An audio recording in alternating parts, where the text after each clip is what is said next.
શૈક્ષણિક માહિતી સ્ત્રોત શું છે? શિક્ષણ માટે ઉપયોગી માહિતીનો સ્ત્રોત. સ્કૂલ ટેક્સ્ટબુક કયા પ્રકારના સ્ત્રોતમાં આવે છે? શૈક્ષણિક. ડિસ્ટન્સ લર્નિંગ માટે કયો સ્ત્રોત ઉપયોગી છે? E learning platform. જીસીઈઆરટી દ્વારા પ્રસિદ્ધ થતી સામગ્રી કઈ કેટેગરીમાં આવે છે? શૈક્ષણિક. યુજીસી નેટ માટેનું અભ્યાસ સામગ્રી કયા પ્રકારની છે? શૈક્ષણિક. એનસીઈઆરટી પુસ્તકોનો ઉપયોગ કોણ કરે છે? સ્કૂલના વિદ્યાર્થીઓ. શૈક્ષણિક સ્ત્રોતોનો મુખ્ય હેતુ શું છે? જ્ઞાનનું પ્રદાન કરવું. મૂક એટલે શું?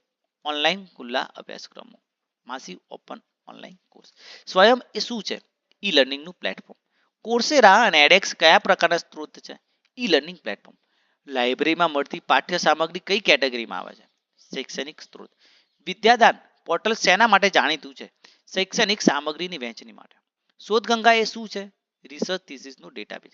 દીક્ષા પોર્ટલનો ઉપયોગ કોણ કરે છે? વિદ્યાર્થી અને શિક્ષક. રિસર્ચ ગેટ પર કયા પ્રકારની સામગ્રી હોય છે? રિસર્ચ પેપર અને પ્રકાશનો. ઈપીજી પાઠશાળા એ કયા સંસ્થાનો ઉપયોગક્રમ છે? યુજીસી. ખાન એકેડેમી કયા ક્ષેત્રે મદદ કરે છે? મફત શૈક્ષણિક વિડીયો દ્વારા શિક્ષણ. ઇગ્નો એ શું છે?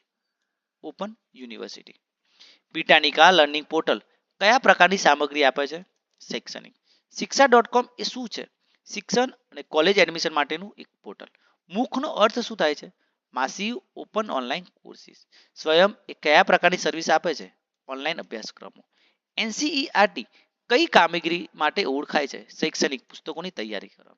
શૈક્ષણિક સંસ્થાઓમાં સૌથી સામાન્ય માહિતી સ્ત્રોત કયો છે? પુસ્તકો. ઇમ્પ્લિમેન્ટના પુસ્તકાલય સેવા પ્રોજેક્ટનું નામ શું છે? સોલ્વ.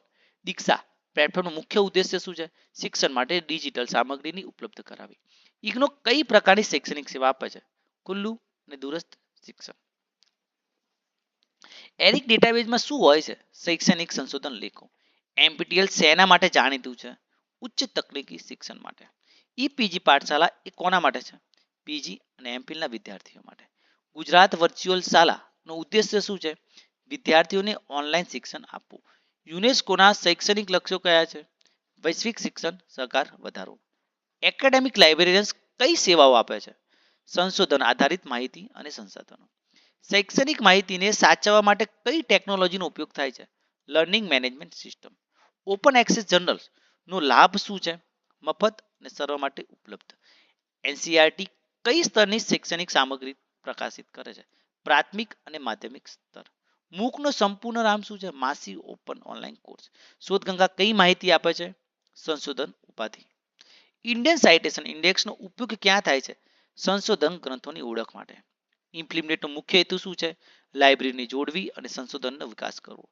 વિદ્યાદાન પ્લેટફોર્મનો ઉપયોગ શેના માટે થાય છે? શિક્ષણ સામગ્રી શેર કરવા માટે. એનડીએલઆઈ એ શાના માટે જાણીતું છે? ડિજિટલ પુસ્તકાલય માટે. સ્વયંમાં કયા પ્રકારના કોર્સ ઉપલબ્ધ છે? તમામ વિષયના online courses. National repository of open education resource શેના માટે છે? ઓપન એજ્યુકેશનલ મટીરિયલ માટે. ઈ જ્ઞાનકુળ કોણ ચલાવે છે? ઇગ્નો.